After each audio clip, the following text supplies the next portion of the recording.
ولا قوة إلا بالله العلي العظيم حسبنا الله ونعم الوكيل نعم المولى ونعم النصير بسم الله الرحمن الرحيم الحمد لله رب العالمين بارئ الخلائق أجمعين وباعث الأنبياء والمرسلين الذي بعد فلا يرى وقربا فشهد النجوى خلق الخلائق بقدرته ونشر الرياح برحمته وودد بالسطور ميدان أرضه والصلاة والسلام على العبد المؤيد والرسول المصدق والمصطفى الأمجد حبيب إله العالمين أبي القاسم محمد اللهم صل على محمد وعلى آل بيته الطيبين الطاهرين المعصومين واللعنة الدائمة الباقية على أعدائهم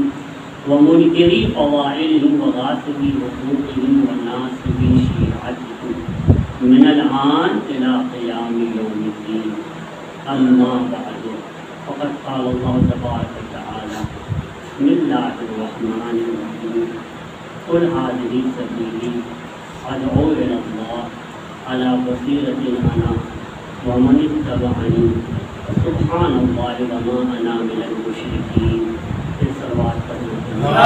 اللهم صل على محمد وعلى محمد. سورہ یوسف کی آیت کریمہ ہے.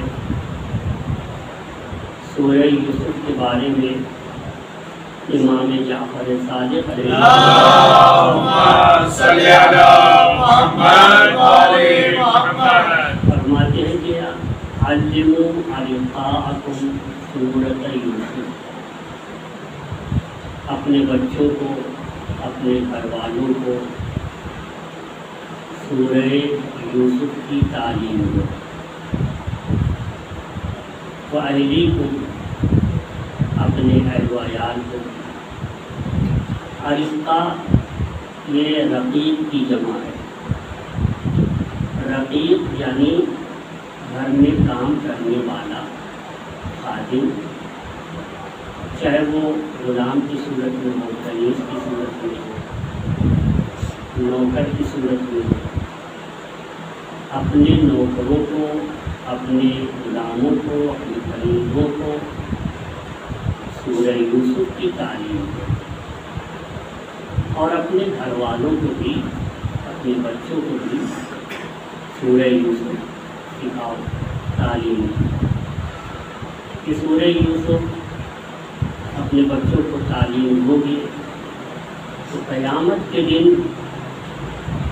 پروردگار عالم انبیاء کے جملے میں مشہور کرے گا، اور جب محشر کے میدان میں جائیں گے تو جمال جمال یوسف ہوگا، اور ان کے نامہ اعمال کو ان کے داہنے ہاتھ میں دیا جائے گا، اور آسانی سے ان کا حساب کتاب کر لیا جائے گا. یہ سورہ کے سکھانے اور تعلیم دینے کے فائدے، اور اس کے اور بھی فائدے ہیں.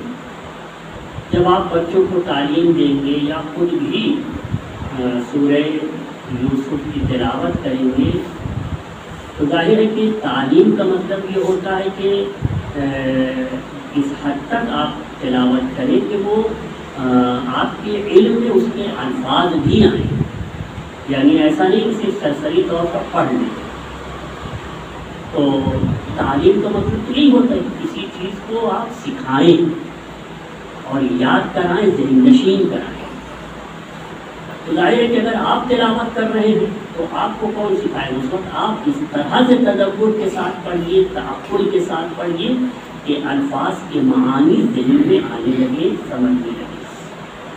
تو جب آپ اس طرح سے پڑھیں گے تو یہ چیز آپ کے لیے مقدمہ بنے گی عمل کرنے کا، یعنی ذریعہ بنے گی عمل کرنے کا. پھر انسان سورہ یوسف کی تعلیمات پہ عمل کر کے اپنے آپ کو ناجی بنا سکتا ہے، نجات پانے والوں میں قرار دے سکتا ہے.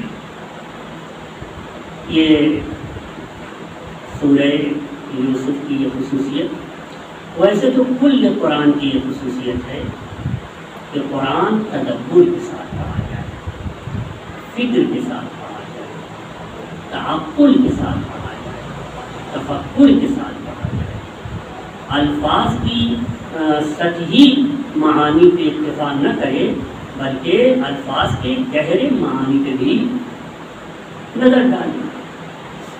جی فرض کیجیے اسی آیت کریمہ کو لیجیے، اس کا ایک سطحی مطلب ہوتا ہے یعنی اوپر ظاہری مطلب ہے، اور اس کا ایک باطنی مطلب بھی ہے۔ ظاہری مطلب کیا ہے؟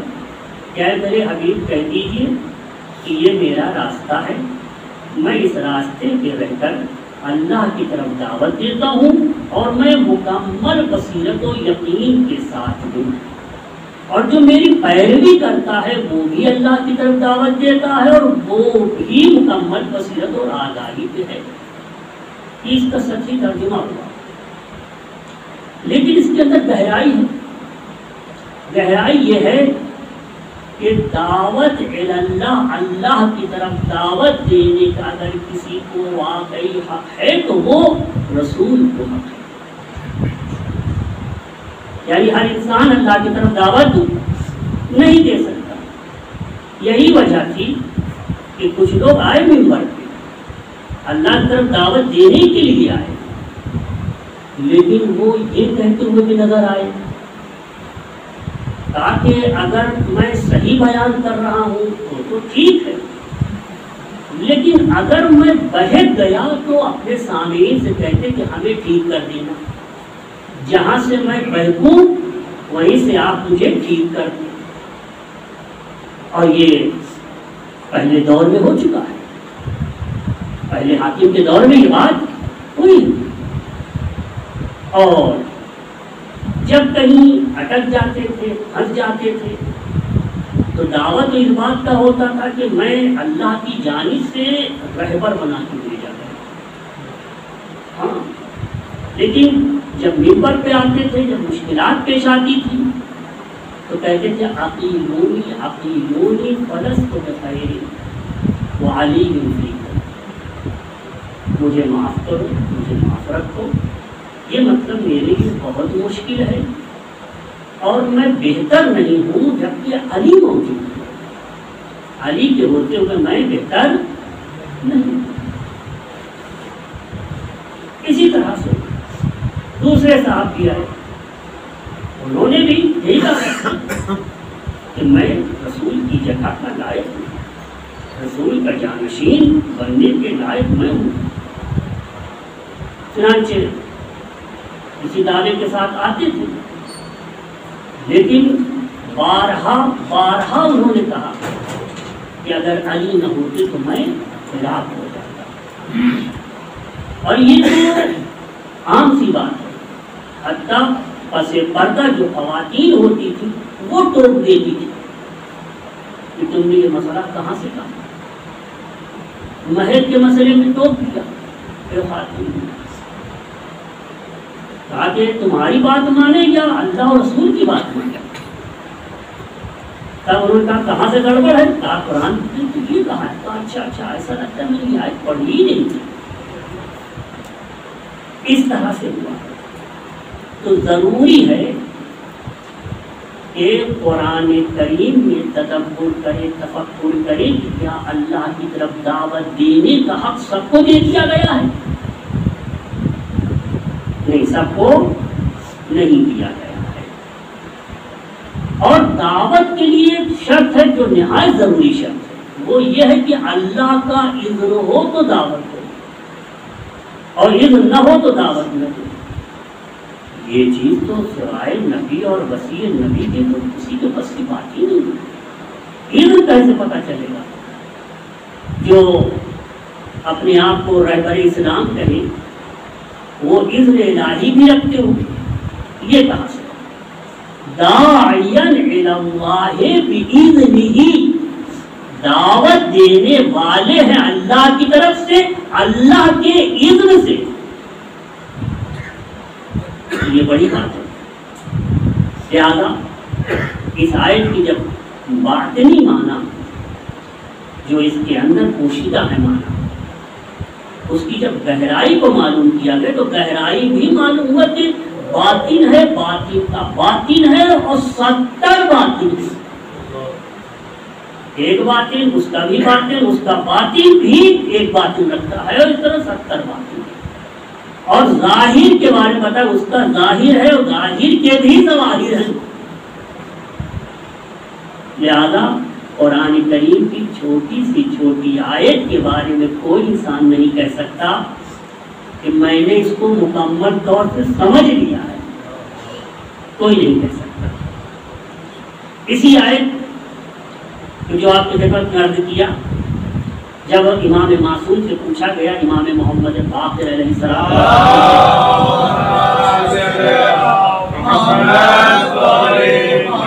اور امام جعفر صادق علیہ السلام سے پوچھا گیا،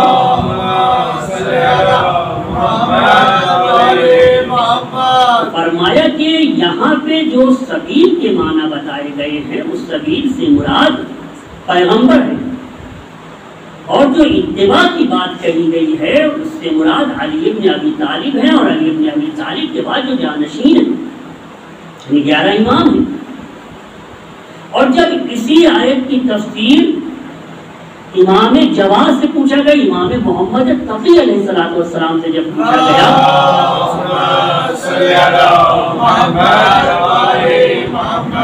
وہ بھی ایک واقعے کے پس منظر میں ہے۔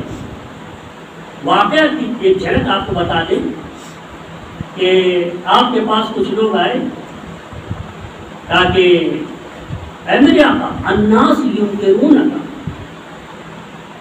لوگ آپ کو نہیں مانتے۔ آپ نے فرمایا کیوں نہیں مانتے؟ کہا اس لیے نہیں مانتے کہ آپ کی عمر بہت کم ہے، اور اس کم سنی میں آپ کے لیے یہ کہا جاتا ہے کہ آپ امامت کا دعویٰ کر رہے ہیں، آپ امام ہیں، جانشین ہیں اپنے والد امام رضا علیہ السلام کے، تو آپ اس طرح سے جو دعویٰ کر رہے ہیں لوگ مان نہیں رہے، کم سنی کی وجہ سے نہیں مان رہے۔ ہاں، تو آپ نے فرمایا کہ قرآن کریم کی یہ آیت تم نے سنی ہے کہ قل هذه سبیلی ادعو الی اللہ علی بصیرۃ انا ومن اتبعنی، تو انہوں نے سنی کیا، پڑھی بھی تھی، کہا کہ ہاں یہ آیت تو ہے۔ آپ نے فرمایا اس آیت میں غور نہیں کرتے، اس میں یہ ہے کہ اللہ کا رسول کہہ رہا ہے کہ میں اللہ کی طرف دعوت دیتا ہوں، اور وہ بھی دعوت دیتا ہے جو میری اتباع کر رہا ہے۔ یہ بتاؤ علی نے کب سے اتباع کرنا شروع کی ہے؟ کہا تو علی تو بالکل بچپنے سے، اس وقت 7 سال یا 9 سال عمر تھی، 9 سال کی عمر سے اتباع۔ فرمایا تو میں خود بھی 9 سال کا ہوں، تو کیا حضرت کی عمر اس وقت 9 سال کی تھی۔ ایک صلوات پڑھے محمد۔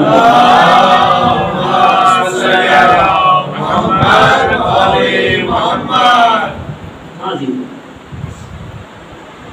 تو لہذا ضروری ہے کہ ہم آیات کا مطلب ائمہ طاہرین سے سمجھیں، غور و فکر کریں، غور و فکر کرنے کے بعد اگر ہمارے سمجھ میں نہیں آتا ہے تو ہم علماء سے پوچھیں، علماء ائمہ طاہرین کی تفسیر بیان کریں، یہ ضروری ہے۔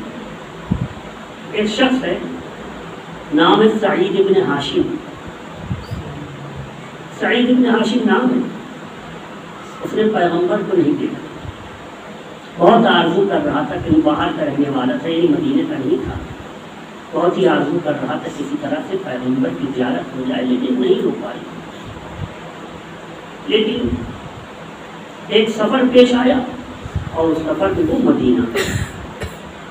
مدینہ پہنچتا ہے تو پیغمبر کے گھر پہ آتا ہے، گھر کو بات کیا، پیغمبر کی کوئی زوجہ اسے ڈر آئی، دروازے کے پیچھے آئی، اس نے بتایا کہ میرا نام سعید ابن ہاشم ہے، میں دور دراز سے آیا ہوں، میں نے پیغمبر کو نہیں دیکھا، میری بڑی آرزو تھی کہ پیغمبر کو دیکھوں لیکن نہیں پہنچ پایا۔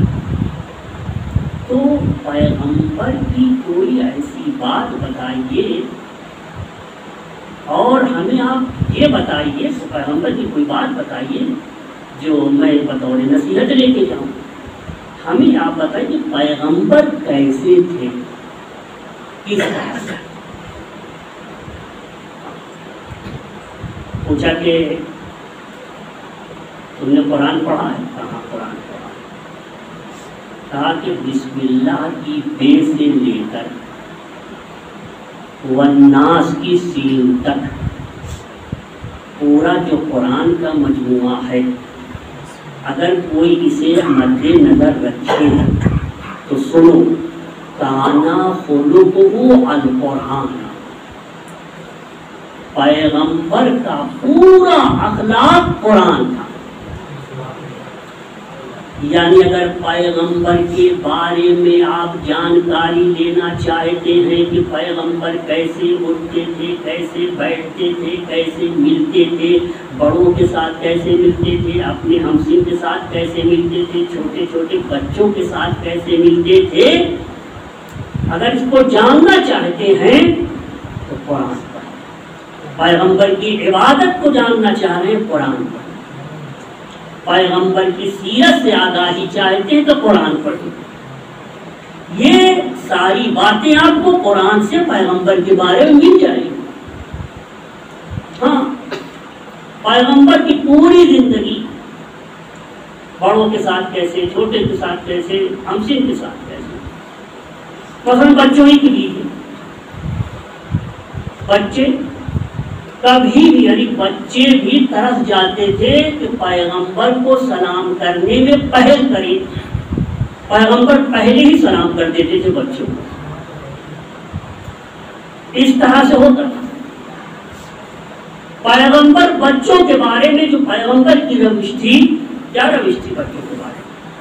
فرماتے ہیں کہ میں بچوں کو دوست رکھتا ہوں، بہت بچوں کو پسند کرتا ہوں، اور میں چاہتا ہوں کہ بچوں کے ساتھ وقت گزاروں۔ انی احب الصبیان، کیوں بچوں کے ساتھ رہوں، بچوں کے ساتھ وقت گزاروں، کیونکہ بچوں میں کچھ باتیں پائی جاتی ہیں جس سے بڑے لوگ سبق لے سکتے ہیں۔ عجب ہے، بڑے بچوں کو سکھاتے ہیں لیکن بچوں کے اندر کچھ باتیں ایسی ہیں جس سے بڑے سبق حاصل کر سکتے ہیں۔ کیا ہے بچوں کے اندر؟ بچوں کے اندر ایک مثال پیغمبر دی، پیغمبر نے یہ دی کہ یتمرغون بالتراب، بچے مٹی میں لوٹتے ہیں، بچے مٹی میں لوٹتے ہیں۔ اچھا، تو جب بچے مٹی میں لوٹتے ہیں تو اس سے کیا درس ملتا ہے، کیا سبق ملتا ہے؟ دیکھیے، ایک سے قالین بچھی ہوئی، لیکن قالین کو چھوڑے گا، جائے گا مٹی کی طرف، جہاں دھول ہے، جہاں مٹی ہے وہاں جائے گا اور کھیلے گا بچوں کے ساتھ، اور قالین کی اور اتنی صاف صفائی کی کبھی نہیں کرتا، لیکن مٹی اور دھول کی طرف جائے گا۔ فرمایا بچے اپنے اس سے کہ وہ پسند کرتے ہیں اس بات کو کہ مٹی میں جائیں، اور مٹی، اب اس عمل سے خضوع اور خشوع کا درس دیتے ہیں، انکساری کا سبق دیتے ہیں کہ ہمیشہ اپنے آپ کو ٹھیک ٹھاک رکھو، کہیں اس سے بڑا کر تکبر نہ آ جائے۔ تو تکبر کے دور کرنے کے سلسلے میں بچوں کی اس روش کو دیکھو۔ کہا بچے البکاؤن بہت روتے ہیں، اس لیے بچوں کو دوست رکھتا ہوں۔ ہاں، بہت روتے اس لیے دوست رکھتا ہوں۔ اس کا مطلب یہ ہوا کہ اگر بچہ کبھی کبھی روئے تو اس کو دوست نہیں رکھتے، ہاں، زیادہ رونے والے کو دوست رکھتے ہیں۔ زیادہ اگر کبھی کوئی رو دیا، کہیں رو دیا، اتفاقی رو دیا، یا مثلاً کسی غار کے اندر رو دیا، تو اس پہ اب توجہ نہیں ہے، پکا ہونا چاہیے، ہاں، زیادہ رونے والا۔ بچوں میں ایک عادت ہے، یعمرون ثم یقربون، ہاں بڑی مشکلوں سے، کوششوں سے، زحمتوں سے گھروندے بناتے ہیں، ہاں گھر بناتے ہیں، یعنی مٹی کا گھر بناتے ہیں. اس طرح سے باہر بچے کھیل رہے ہیں تو 2-3 بچے مل کے مٹی کا گھر بناتے ہیں. یعمرون، یہ کیا کرتے ہیں؟ ثم یقربون، ادھر ماں نے بلا لیا بیٹے، نام لے کے پکارا تو کبھی یہ بنا ہوا گھر چھوڑ کے نہیں جائے گا. پہلے اس کو پہلے سے مار کے خراب کر دے گا کہ کہیں کوئی دوسرا نہ آ جائے وہ خراب کر کے مارے گا. پہلے خود ہی مار دے گا، خراب کر کے تب جائے گا. پیغمبر فرماتے ہیں میں بچوں کو دوست رکھتا ہوں، اسی لیے دوست رکھتا ہوں کہ وہ اپنے اس عمل سے ہمیں سبق دیتے ہیں کہ دنیا آباد کرو ویران ہونے کی. دنیا میں اگر رہ رہے ہو تو یہ سمجھ لو کہ ایک دن دنیا کا خاتمہ. بچے اگرچہ اس کو نادانی میں انجام دے رہے ہیں مگر کتنا بہترین عمل ہے، اپنے اس سے کتنا بہترین سبق دے رہے ہیں کہ دنیا آباد کرنے کے قابل نہیں ہے کہ یہ سمجھ لو کہ ہمیشہ رہے گی اور یہ ہمیشہ کے لیے آباد ہے. ایسا نہیں. یہ بچے لا یتدخرون لغد شیئا، بچے کل کے لیے کوئی چیز ذخیرہ نہیں کرتے. دے دیجیے کوئی چیز تو کھا ڈالیں گے، خراب کر دیں گے، برباد کر دیں گے، کسی کو دے دیں گے، ادھر ادھر کر کے اسے ختم کر دیں گے. ہاں بچے اپنے اس عمل سے درس دیتے ہیں. کس چیز کا درس دیتے ہیں؟ ہاں اللہ پہ توکل کرنے کا درس دیتے ہیں. اس ٹائم برباد کر دیا، خراب کر دیا، دے دیا، سب کو بانٹ دیا، کھا لیا، ختم ہو گیا. 10 روپے دیا، گئے فوراً چاکلیٹ دیا، کھا کے ختم. اتنا نہیں سوچتے کہ کچھ تو رکھ لیا بات کے لیے. اپنے اس عمل سے وہ اللہ پہ بھروسہ کرنے کا سبق سیکھا.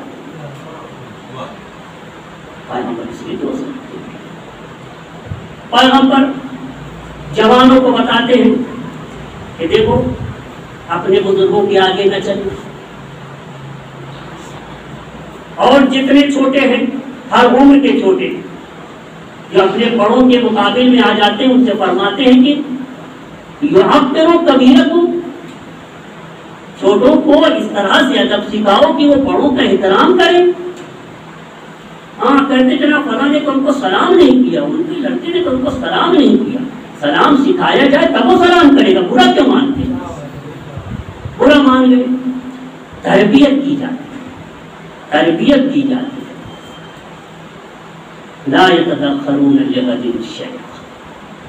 ہاں جی، تو پیغمبر نے ایک چیز کی تعلیم دی، قرآن میں فکر کرے، غور کرے، اس سے بڑے بہترین نتائج نکلتے ہیں. امام زمانہ عجل اللہ تعالی فرجہ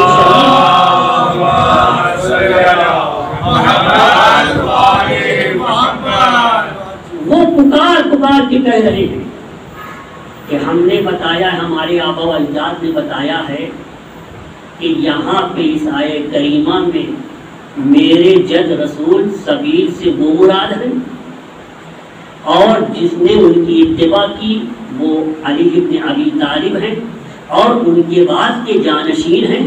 میں بھی جانشین رسول، میں بھی اللہ کی طرف دعوت دیتا ہوں اور میں مکمل اتباع رسول کرتا ہوں.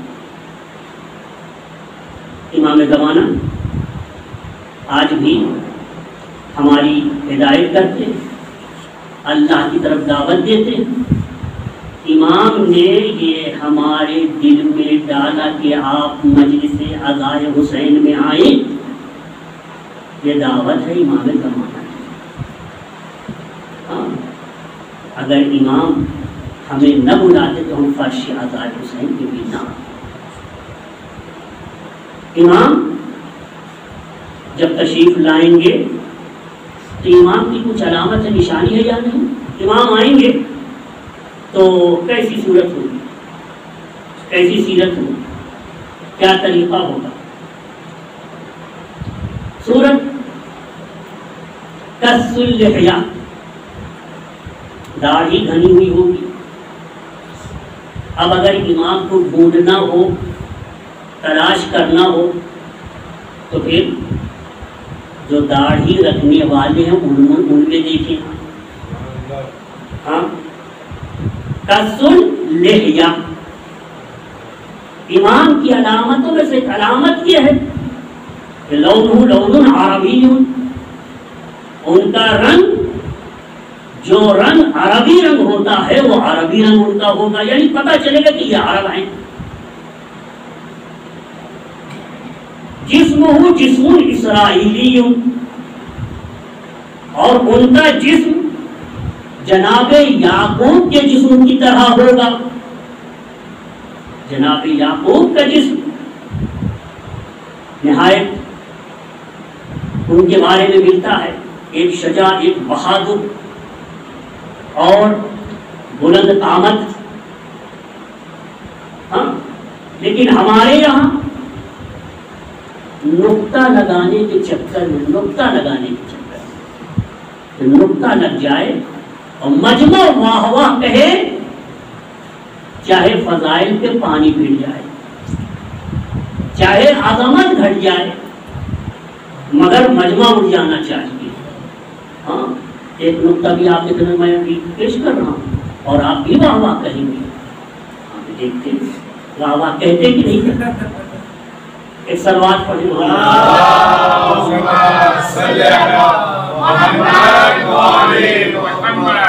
مولائی کائنات علی بن ابی طالب علیہ السلام تشریف لے جا رہے تھے اور امامت کی رفتار ہے، امام مکمل قرآن ہے، اخلاق قرآن، رفتار قرآن۔ راستے میں ایک صاحب دائیں طرف آ گئے اور ایک صاحب بائیں طرف آ گئے، وہ چلنے لگے حضرت کے ساتھ، چلنے لگے، چلتے چلتے ایک بار کہنے لگے، اے علی آپ تو ہمارے درمیان ایسے لگ رہے ہیں جیسے لنا کا نون، لنا کا نون یعنی لنا کا نقطہ۔ لنا کیسے لکھا جاتا ہے عربی میں؟ پہلے لام لکھیں گے نا، لام ہو گیا، پھر اس کے بعد نون کا نقطہ تو پڑھ دیا، پھر ایک الف، تو لام بھی ٹھیک ٹھاک پڑھا اور الف بھی اچھا خاصا پڑھا، بیچ میں نقطہ ہے، وہ کس چیز کا نقطہ ہے؟ وہ نون کا نقطہ۔ کہا آپ دونوں ہمارے درمیان، یہ ان دونوں نے کہا آپ ہمارے درمیان، ہم دونوں کے درمیان ایسے لگ رہے ہیں جیسے لنا کے اندر کا نقطہ ہے۔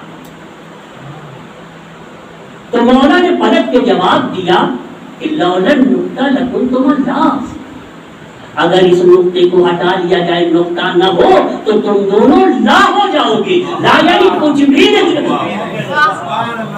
نا؟ کتنی بہتر اپنے داد دی، واہ واہ کہا، غلط ہے، کیونکہ اس کا مطلب یہ ہوا کہ ہم نے یہ اعتراف کر لیا کہ یہ بڑے تھے قد میں، یہ بھی بڑے تھے قد میں، مولا چھوٹے تھے نادر تھے، یہ آپ نے مانا ہے۔ اور کبھی بھی معصوم کی ذات جب کسی کے ساتھ چلے یا کسی کے پاس بیٹھے تو اس کا قد دبتا ہوا نظر نہیں آئے گا، کیونکہ جو خصوصیات پیغمبر کے ہیں سوائے چند خصوصیات کے، وہ سب کے سب ائمہ طاہرین پائے جاتے ہیں، 12 کے 12 اماموں میں پائے جاتے ہیں۔ تو اس کا مطلب پیغمبر کے قد کے بارے میں ہے کہ ہمیشہ جب بھی کسی کے ساتھ چلتے تھے، چاہے وہ جتنا بلند قد ہو، لیکن پیغمبر کا قد بلند نہ رہا۔ پیغمبر کے لیے ملتا ہے کہ جب پیغمبر چلتے تھے تو جس طرح سے آگے دیکھتے تھے ویسے پیچھے بھی دیکھتے تھے۔ یہ ساری خصوصیات سارے کے سارے معصوم میں پائی جاتی ہے نا؟ تو اب ہم نے بتایا کہ کبھی کبھی ایسا ہوتا ہے کہ دیکھتے ہیں مجمع نہیں اچھل رہا تو نقطہ لگا دیا اور واہ واہ سبحان اللہ۔ تو یہ چیز ہم بیان کرتے ہیں، ہمارے درمیان آتی ہے، ہم واہ واہ بھی کہتے ہیں، یہ ایسا نہیں ہے۔ تدبر کی ضرورت ہے، فکر کی ضرورت ہے۔ امام زمانہ وہ بھی ایسے نہیں کہ ایک انسان جو لمبا قد کا ہے مولا اس کے پاس پہنچے تو وہ چھوٹا دکھائی دے، مولا چھوٹا دکھائی دینے لگے، ایسا لون لون عربی، جسم اسرائیلی، اسرائیل جناب یعقوب کا نام، ویسا جسم ہوگا، کس اللحیہ، اقنن مقرون الحاجبین، دونوں ہمیں ملی ہوئی ہوگی، اقنن عنف علی خدہ خالو، علی خدہ الایمن خالو، داہنے رخسارے پہ ایک خال ہوگا، یعنی تل ہوگا، وہ تل جگمگا رہا ہوگا، روشن ہوگا، کأنہ کوکب دری، ایسا لگے گا جیسے ایک ستارہ ہے جو چمک رہا۔ یہ امام زمانہ جب اللہ تعالیٰ فرجہ الشریف،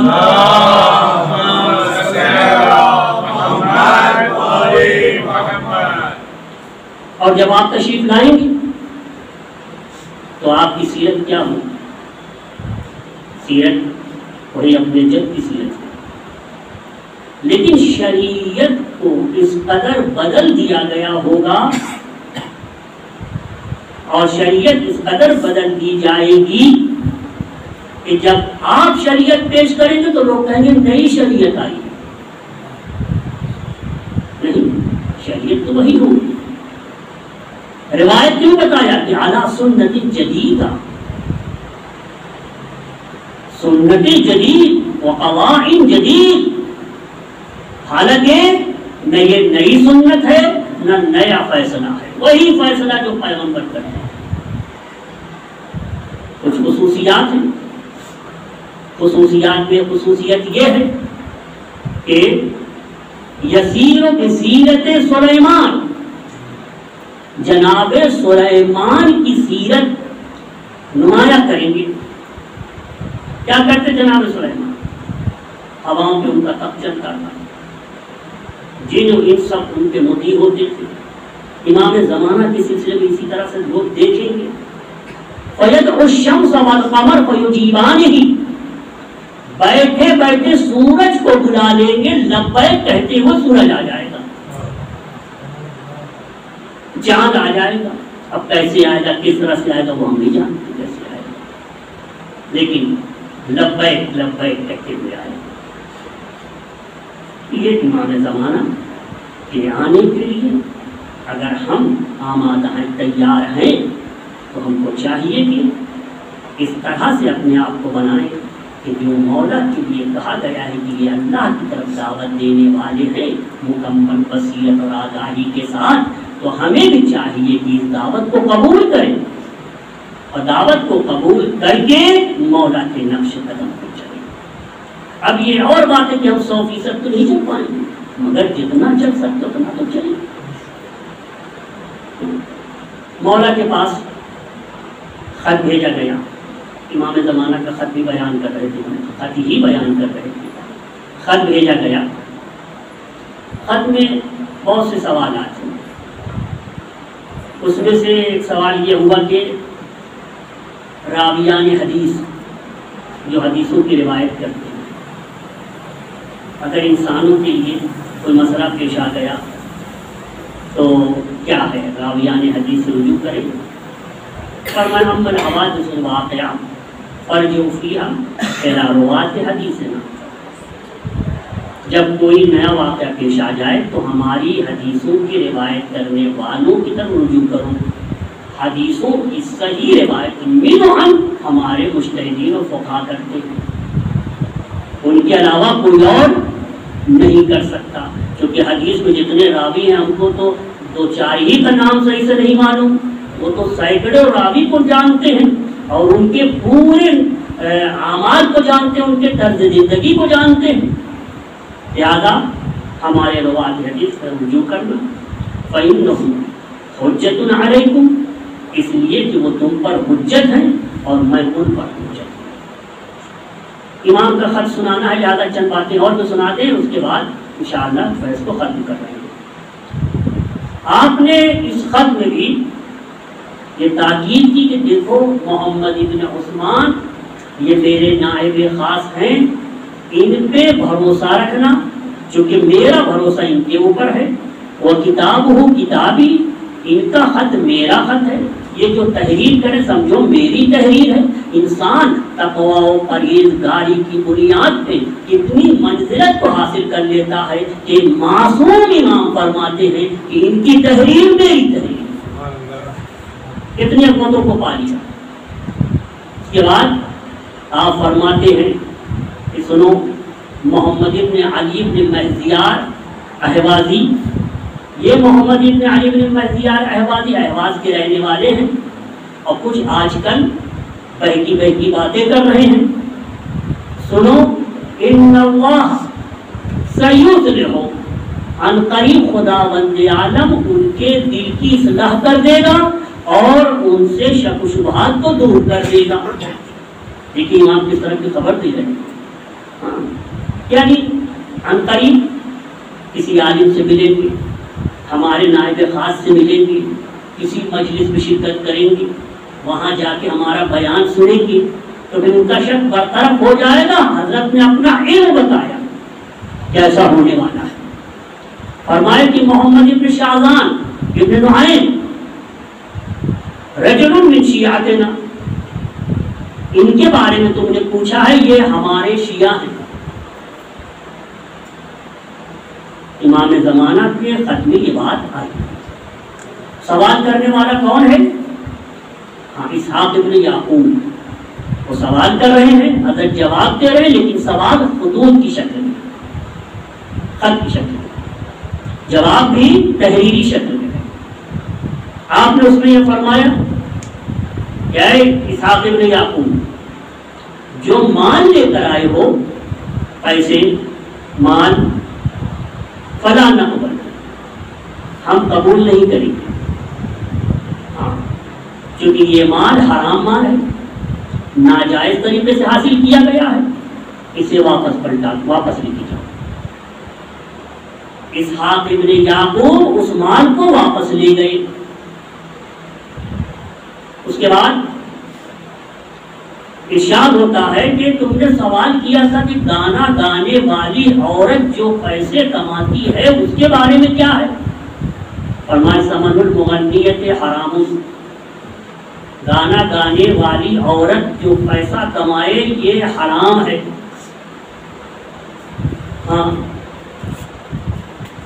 اس کے بعد یہ سوالات ہو رہے ہیں، مولا جواب دے رہے ہیں۔ فرمایا کہ ایک شخص تمہارے درمیان رہتا ہے، اس کا نام ہے ابو الخطاب محمد ابن ابی زینب بن اجدع، اس سے دور رہنا، یہ شخص ملعون ہے اور اس کے ساتھی بھی ملعون ہیں، یہ ہمارا دشمن ہے، جہاں بھی بیٹھتا ہے اہل بیت کی برائی کرتا ہے، فطرت رسول کی برائی کرتا ہے، اس کے پاس نہ بیٹھنا اور اس کے ساتھیوں کے قریب نہ جانا، اور جو ہمارے اموال کو حلال سمجھ کے کھاتا ہے وہ اپنے پیٹ میں آگ بھرتا ہے، آگ کھا رہا ہے۔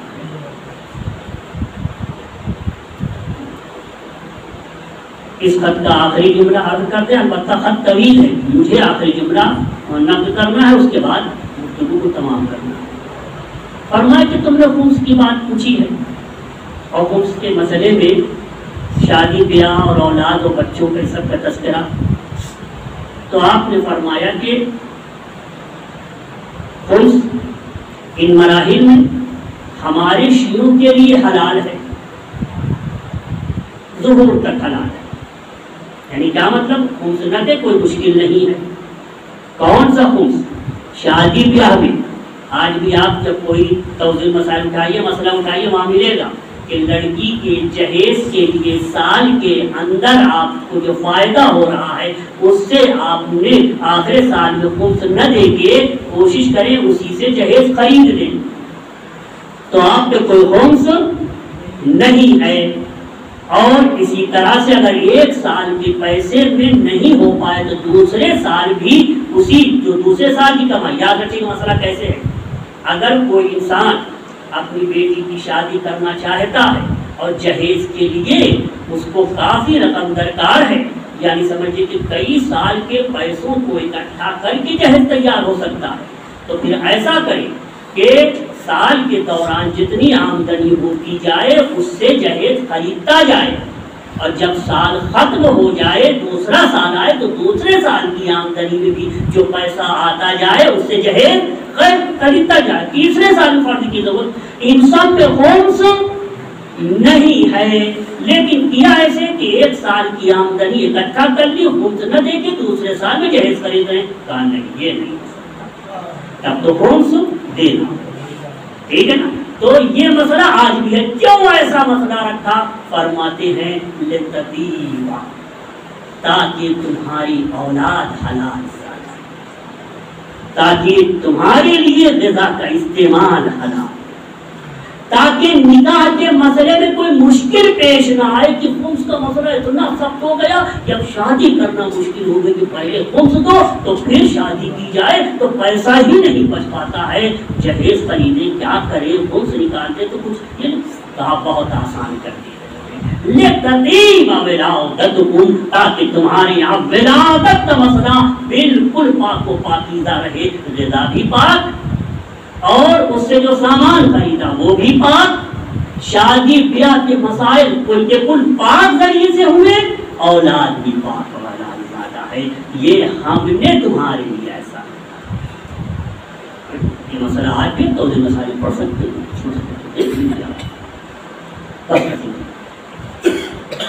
امام زمانہ کی رہنمائی کے اعتبار سے اگر ہم چلیں تو یقیناً کبھی کوئی زندگی میں مشکل نہیں ہوگی، اور مشکل آئی بھی تو اتنا اللہ پہ توکل ہوگا کہ اس توکل کے ذریعے سے مشکلات حل ہو جائیں، قناعت نفس پیدا ہو جائے، انسان تھوڑے پہ صبر کرنا سیکھ لے گا اگر ان کی رہنمائی مل جائے تو۔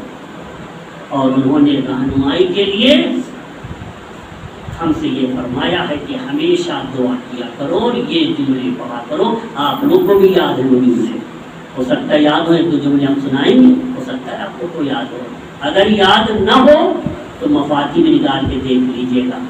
اللہم ارزقنا توفیق الطاعۃ وبعد المعصیہ وصدق النیہ وعرفان الحرمہ وأكرمنا بالهدى والاستقامة وسدد ألسنتنا بالصواب والحکمہ۔ پروردگارا اطاعت کی توفیق دے، گناہوں سے دور رہنے کی توفیق دے، اللہم ارزقنا توفیق عطا وبعد صدق النیہ، معبود سچی نیت عنایت فرما دے، وعرفان الحرمہ، معبود جن جن چیزوں کا ہمیں احترام کرنا چاہیے معبود ان چیزوں کی معرفت عنایت کر۔ یہ امام زمانہ فرما رہے ہیں، امام زمانہ کے پروردگارا طاہر رکوننا من الحرام والشبہ، ہمارے شکم کو حرام سے بھی پاک رکھ اور شبہ والی چیزوں سے پاک رکھ۔ ہاں یہ حرام کی جو بات آئی ہے، شبہ سے پاک رہنے کی بات آئی ہے، یہی چیز بعین ہی یہی کلمہ یہی جملہ امام حسین نے کربلا میں استعمال کی، فرمایا تم اپنے کو مسلمان کہتے ہو اور مجھے قتل کرنے آئے ہو، اور اپنے کو مسلمان سمجھتے ہوئے بھی میرے اوپر تلوار اٹھا رہے ہو، حملہ کر رہے ہو، یہ کہاں جائز ہے، کس طرح سے جائز ہے، میں نے آخر کون سا غلط کام کیا ہے؟ سنو میں تمہیں نصیحت کرتا ہوں، لیکن میری نصیحت تم پر اثر نہیں کرے، تو کیوں نصیحت کرتا ہوں؟ اس لیے نصیحت کرتا ہوں کل تمہاری زبان قیامت میں بند رہے کہ حسین اگر اپنے کو پہچانوا دیتے تو ہم کبھی حسین کے مقابل میں نہ آتے، اور اثر کیوں نہیں کرے گی میری نصیحت؟ میں معصوم ہوں پھر بھی میری بات اثر نہیں کرے گی۔ ہاں قلمولیت بطونکم من الحرام، تمہارے پیٹ حرام مال سے بھرے، اب رحم نام کی چیز تمہارے دل میں نہیں، رحم نام کی، ہاں عزیزو رحم نام کی چیز دلوں میں نہیں تھی، کبھی تو چھوٹے چھوٹے بچوں کو بھی ختم کر رہے، چھوٹے چھوٹے بچوں۔ عزیزو ایک مرتبہ خیمے سے ایک بچہ بھاگ کے باہر نکلا کہ میرے چچا جان کہاں گئے، میرے چچا جان کہاں ہیں؟ ایک مرتبہ حسین میدان جنگ سے آواز دے رہے ہیں، اے میری بہن زینب اس بچے کو روک لیجیے۔ بچے کا نام ہے عبداللہ ابن حسن، بالکل بچہ نونہال ہے لیکن بہت بہادر بچہ، ایسا بہادر بچہ تاریخ میں نہیں ملتا۔ ایک مرتبہ زینب آئی اور ان کو بچے کو پکڑ لیا، پکڑنے کے بعد خیمے کی طرف لے جا رہی ہیں، بچے کو سمجھا رہی ہیں، بچہ بھی خاموشی سے سن رہا ہے۔ تھوڑی دیر میں بچہ یہ کہتا ہے، واللہ لا افارق امی، خدا کی قسم میں اپنے چچا جان کو نہیں چھوڑوں گا، میں اپنے چچا جان کو نہیں چھوڑوں گا۔ پھر بچے کو چپ کرایا، خیمے کی طرف آگے لے جا رہی ہیں، لیکن ایک مرتبہ بچے نے دیکھا کہ زینب کو بھی خاموش ہے، کچھ نہیں بول رہی۔ بچہ دھیرے سے رک گیا اور ایک مرتبہ پیچھے سے بھاگ گیا اور ایک مرتبہ پہنچتا ہے اپنے چچا حسین کے پاس۔ کہا چچا جان آپ کے سر پہ امامہ نہیں، آپ کے بدن پہ اتنے زخم کیسے؟ ارے اس پہ تو تلواروں کے زخم بھی ہیں، اس پہ تو نیزوں کے بھی زخم بھی ہیں۔ میرے چچا یہ بتائیے کہ آپ کو کس نے خاک نشین کر دیا؟ آپ زمین پر کیوں بیٹھے ہیں؟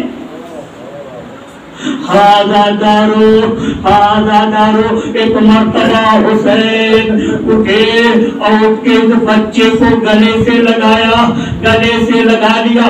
بچہ ہے مختلف طریقے سے بات کر رہا ہے چچا سے، چچا جان یہاں سے چلیے، جلدی خیمے کی طرف چلیے، آپ بہت زخمی ہو گئے ہیں۔ حسین اس عالم میں سوچ رہے ہیں کہ کہیں کوئی تیر بچے کو آگے نہ لگ جائے۔